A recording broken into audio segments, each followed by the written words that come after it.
आज हम फिर आपके सामने एक नए विषय के साथ, नए प्रकरण के साथ प्रस्तुत।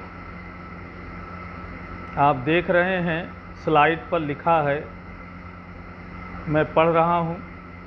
रमेश पुस्तक पढ़ता है, रमेश के द्वारा पुस्तक पढ़ी जाती है, रमेश से पढ़ा जाता है। ये 3 वाक्य दिए गए हैं ऊपर। तीनों वाक्यों में रमेश कर्ता है, पुस्तक कर्म है। हर वाक्य में क्रिया का रूप परिवर्तित है। ध्यान से देखिए, पहले में पढ़ता है, दूसरे में पढ़ी जाती है और तीसरे में पढ़ा जाता है। यह परिवर्तन क्यों हो रहा है, आओ इसे समझते। यह बदलाव ही वाच्य कहलाता है। तो वाच्य क्या है, इसके बारे में जानते हैं। वाच्य यानी बोलने का विषय या बोलने का या लिखने का तरीका। अतः इसे हम इस तरह परिभाषित कर सकते हैं। परिभाषा है, वाक्य में प्रयुक्त क्रिया के जिस रूप से यह पता चले कि उसका मुख्य विषय कर्ता है, कर्म है या भाव, उसे वाच्य कहते हैं। भाव से तात्पर्य स्वयं क्रिया ही जहाँ प्रधान हो वहाँ भाववाच्य होता है। आगे देखिए, वाच्य के भेद। वाच्य के मुख्य 2 भेद होते हैं, कर्तृवाच्य, अकर्तृवाच्य। ध्यान से सुनिए, कर्तृवाच्य और अकर्तृवाच्य। कर्तृवाच्य किसे कहते हैं? परिभाषा देखिए, जिस वाक्य में क्रिया का रूप निर्धारण कर्ता के अनुसार हो वहाँ कर्तृवाच्य होता है। फिर से ध्यान से सुनिए, क्योंकि परिभाषा पुस्तकीय है। जिस वाक्य में क्रिया का रूप निर्धारण कर्ता के अनुसार हो, अर्थात कर्ता का जो लिंग वचन हो वही क्रिया का भी लिंग वचन होना चाहिए। जब ऐसी स्थिति होती है तो वहाँ कर्तृवाच्य होता है। उदाहरण देखिए, बालक पुस्तक पढ़ता है, बालिका पुस्तक पढ़ती है, वे पढ़ते हैं। ऊपर दिए गए उदाहरण को ध्यान से देखें तो पता चल रहा है कि बालक पुल्लिंग एक वचन है, तो क्रिया पढ़ता भी पुल्लिंग एक वचन है। दूसरे उदाहरण में कर्ता बालिका स्त्रीलिंग एक वचन है, तो क्रिया पढ़ती है भी स्त्रीलिंग एक वचन है। तीसरे उदाहरण में कर्ता वे पुल्लिंग बहुवचन है, तो क्रिया भी पढ़ते हैं पुल्लिंग बहुवचन है। इस प्रकार जहाँ वाक्य में क्रिया का रूप निर्धारण कर्ता के अनुसार हो वे सारे वाच्य कर्तृवाच्य कहलाते हैं। आशा है आपको ये बात समझ में आ गई होगी। आगे बढ़ते हैं। अकर्तृवाच्य, वाच्य का दूसरा भेद। ये कहाँ होता है? जिन वाक्यों में कर्ता गौण या लुप्त होता है। लुप्त का तो मतलब आपको मालूम है, गायब होना, होता ही नहीं। गौण माने होता है लेकिन महत्वहीन होता है, होने के बावजूद न होने जैसा होता है, होकर भी न होने जैसी स्थिति में होता है। उसका कोई उस वाक्य में महत्व नहीं होता। अकर्तृवाच्य के 2 भेद माने गए। आधुनिक विद्वान ऐसा ही मानते हैं, कर्मवाच्य और भाववाच्य। लेकिन जब हम लोग पढ़ते थे तो वाच्य के सीधे 3 भेद बताए गए थे, कर्तृवाच्य, कर्मवाच्य, भाववाच्य। कुछ विद्वान आज भी यही तीनों भेद मानते हैं, सीधे 3 भेद। वे कर्तृवाच्य और अकर्तृवाच्य नहीं करते। उनके अनुसार वाच्य के 3 भेद हैं, कर्तृवाच्य, कर्मवाच्य तथा भाववाच्य। परीक्षा में भी जो आपसे परीक्षा होगी, आप तो परीक्षा की दृष्टि से पढ़ते हैं, तो आप विद्यार्थी हैं, ध्यान से सुनिए कि इन्हीं तीनों का उल्लेख आपको करना है। भूल कर भी अकर्तृवाच्य का उल्लेख आएगा नहीं, कहीं आपको करना नहीं। कर्तृवाच्य, कर्मवाच्य और भाववाच्य से ही संबंधित प्रश्न पूछे जाएंगे। या तो पहचानने को आता है या एक वाच्य से दूसरे वाच्य में बदलने को आता है। तो अगर पहचानने को आता है और आपने लिख दिया अकर्तृवाच्य, तो वो उत्तर सही माना नहीं जाएगा। इसलिए आप ध्यान रखेंगे कि वाच्य के 3 भेद जो हम लोगों ने पढ़ा था, और कुछ विद्वान आज भी मानते हैं कि वाच्य के 3 भेद होते हैं, कर्तृवाच्य, कर्मवाच्य और भाववाच्य। अब आगे बढ़ते हैं। कर्मवाच्य को जानते हैं कि कर्मवाच्य कहाँ होता है।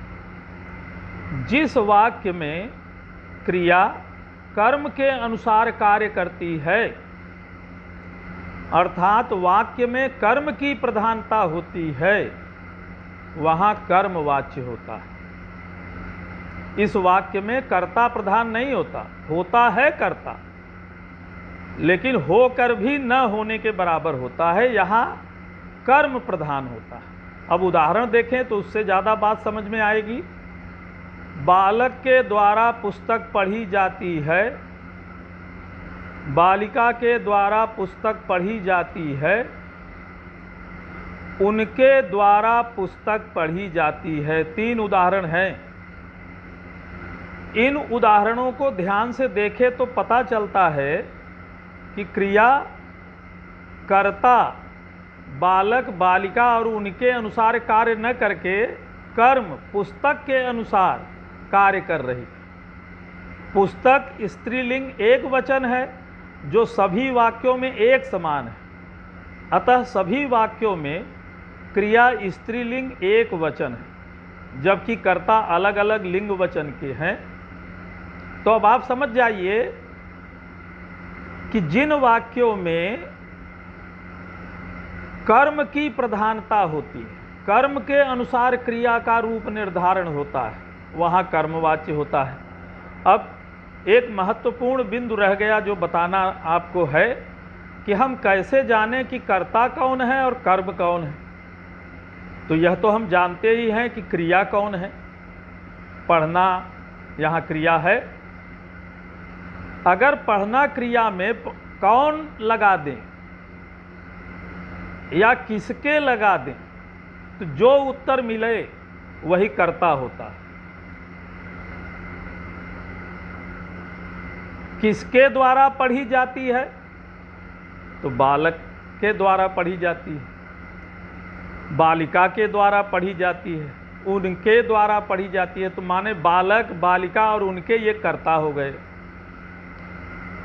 अब अगर हम क्रिया में क्या लगा दें, क्या पढ़ी जाती है, तो उत्तर क्या मिल रहा है, पुस्तक। ये कर्म है, ये क्लू है, ये आप नोट कर लीजिए कि कर्ता का पता लगाने के लिए कौन या किसके द्वारा, किसके लगा करके प्रश्न का क्रिया में लगाना है। ध्यान से सुन लीजिए कि क्रिया के साथ कौन या किसके लगाएंगे तो कर्ता की जानकारी मिलेगी, क्या लगाएंगे तो कर्म की जानकारी मिलेगी। तो जहाँ कर्म की प्रधानता हो वहाँ कर्मवाच्य होता है। मैं समझता हूँ ये बात आपकी समझ में आ गई होगी। अब हम कर्मवाच्य के कुछ विशेष बिंदु आपको बताना चाहते हैं कि कर्मवाच्य में कर्ता के साथ से इन्वर्टेड कॉमा में दिया है या के द्वारा ये जुड़ा रहेगा।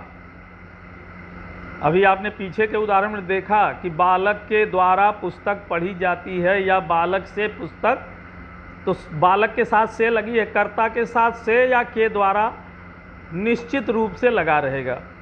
दूसरा, कर्मवाच्य में क्रिया के साथ जा या जाता धातु का प्रायः प्रयोग होता। ज़्यादातर जा या जाता जैसी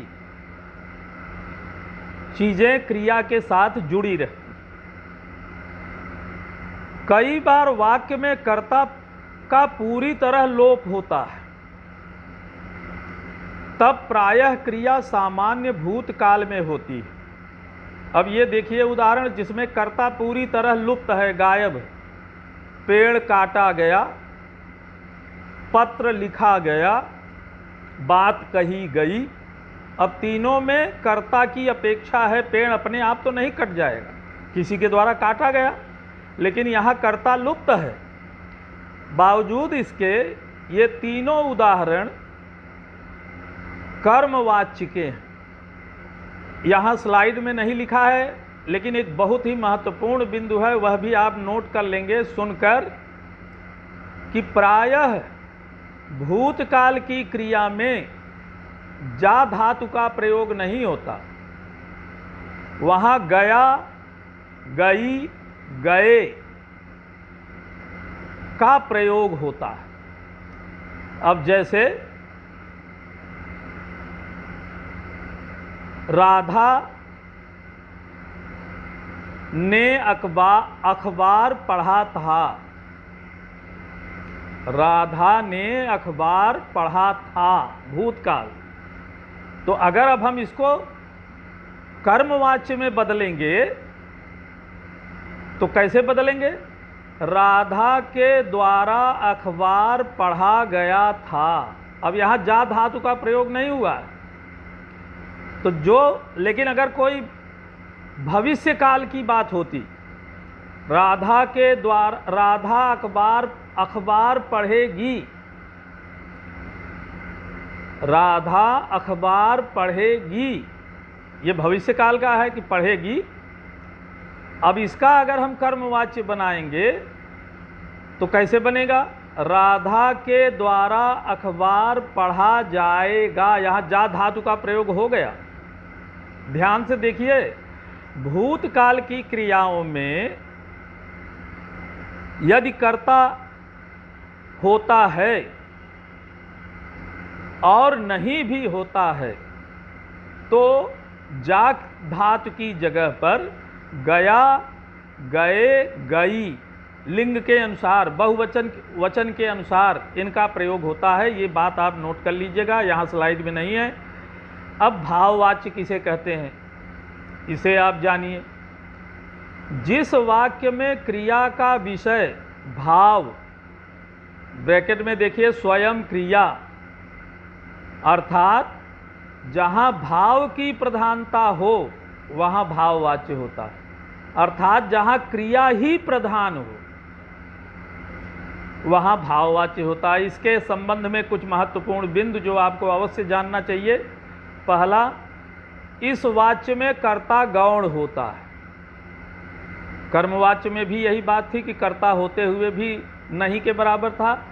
यहाँ भी वही बात कही गई कि कर्ता होगा भी तो उसका कोई महत्व नहीं होगा, महत्वहीन होगा। दूसरी चीज, इस वाक्य में क्रिया सदा अकर्मक होती है, इसमें कर्म हो ही नहीं सकता। अगर कर्म हो गया तो भाववाच्य नहीं बन सकता, तब वो कर्मवाच्य बनेगा। और पुल्लिंग, एक वचन तथा अन्य पुरुष में होती है क्रिया। ध्यान से सुनिए दूसरा वाला पॉइंट, इस वाच्य में क्रिया सदा अकर्मक, पुल्लिंग, एक वचन और अन्य पुरुष में होती। तीसरा ध्यान से देखिए, इस वाच्य में भी कर्ता के साथ से या के द्वारा का प्रयोग होता है। यही प्रयोग कर्मवाच्य में भी हुआ, लेकिन दोनों का अंतर कैसे करेंगे? कर्मवाच्य में कर्म होगा, लेकिन भाववाच्य में क्रिया अकर्मक होगी, कर्म होगा ही नहीं। और जो हमने क्लू बताया था क्या प्रश्न करेंगे, उत्तर कुछ नहीं मिलेगा तो वो भाववाच्य है। और अगर कुछ उत्तर मिल रहा है, राधा ने कल अखबार पढ़ा था, क्या पढ़ा था? अखबार, उत्तर मिल रहा है। या राधा से पढ़ा गया, तो क्या पढ़ा गया? कुछ नहीं मिल रहा है, तो ये भाववाच्य है। लेकिन जहाँ अखबार आया है वो कर्मवाच्य है। तो ये आपको ध्यान में रखना है। कुछ विद्वान मानते हैं कि प्रायः भाववाच्य के वाक्य नकारात्मक होते हैं। उससे चला नहीं जाता, उससे बोला नहीं जाता, उससे हंसा नहीं जाता, होते हैं लेकिन हमेशा नहीं होते, 100% नहीं होते। कई बार नकारात्मक वाक्य नहीं भी होते, लेकिन ज़्यादातर होते। पांचवा बिंदु, क्रिया के साथ जा या जाता धातु का प्रयोग होता है। यहाँ जाता नहीं लिखा है, आप नोट कर लीजिएगा। अब उदाहरण देखिए, राम से पढ़ा जाता है, उससे चला जाता है, राधा द्वारा लिखा नहीं जा सकता। अब 3 उदाहरण हैं जिसमें तीसरा नकारात्मक है, 2 नकारात्मक नहीं है। आगे देखिए, अब वाच्य परिवर्तन, कर्तृवाच्य से भाववाच्य में बदलना। अभी आपसे को बताया गया कर्तृवाच्य से कर्मवाच्य में बदलना। अभी ये तीसरा है कर्तृवाच्य से भाववाच्य में बदलना। तो पहला काम क्या करेंगे जो कर्म में किए थे कि कर्ता के साथ से या के द्वारा लगा देंगे। दूसरा, क्रिया में जा या जाता का प्रयोग करेंगे, जा धातु लगाकर उसे एक वचन पुल्लिंग अन्य पुरुष में बदलेंगे। ये बहुत महत्वपूर्ण बातें हैं, क्योंकि भाववाच्य में क्रिया हमेशा एक वचन होती है, एक वचन में होती है, पुल्लिंग होती है और अन्य पुरुष में होती है। अन्य पुरुष अंग्रेजी में इसको थर्ड पर्सन कह सकते हैं। तीसरा व्यक्ति, वक्ता, जब न अपने लिए न श्रोता के लिए जिन शब्दों का प्रयोग नहीं करता, बल्कि थर्ड पर्सन, वह खेल रहा है। मैं बोल रहा हूँ, न तो मैं वह हूँ, न सुनने वाले आप वह हैं, वह खेल रहा है, कोई खेल रहा है। ये हो गया थर्ड पर्सन। तो इसमें क्रिया हमेशा अन्य पुरुष में होती है। तीसरा पॉइंट, कर्तृवाच्य में प्रयुक्त क्रिया के काल के अनुसार ही, बहुत ही महत्वपूर्ण, इसको रेखांकित कर लेना चाहिए आपको कि कर्तृवाच्य में प्रयुक्त क्रिया के काल के अनुसार ही भाववाच्य की क्रिया के काल का निर्धारण करें। काल चेंज नहीं होगा, ये ध्यान रखिएगा।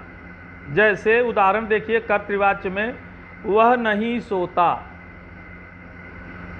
ये कर्तृवाच्य का उदाहरण। भाववाच्य में देखिए, उससे सोया नहीं जाता।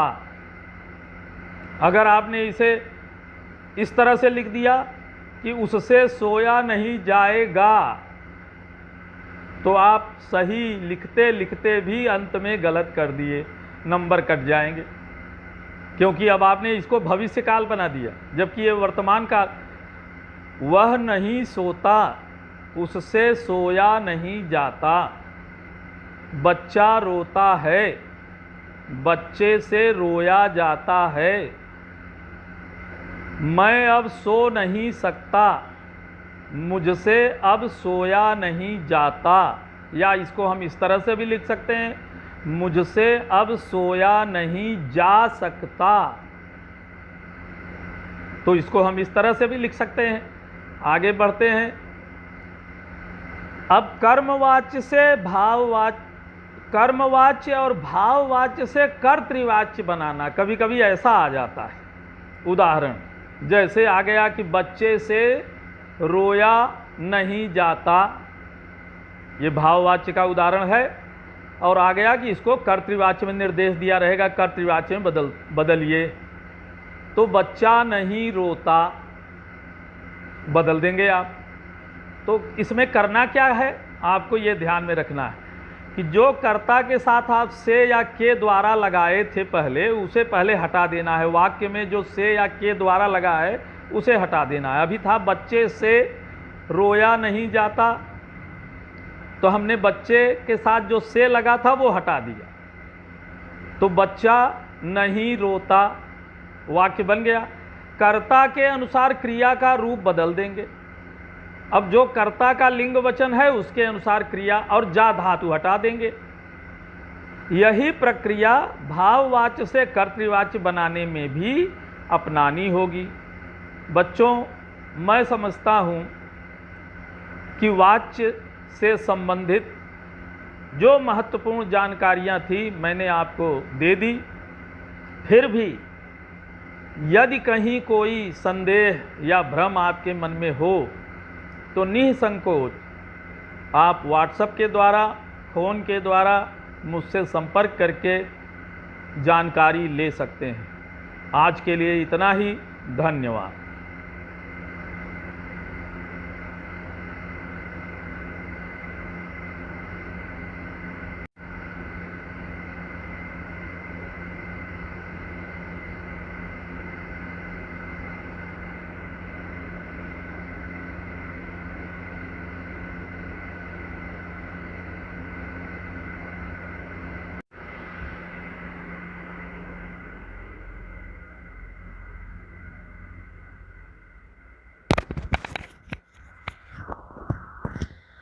एक बंद क्यों नहीं हो रहा है? देखो, इसको बंद करो।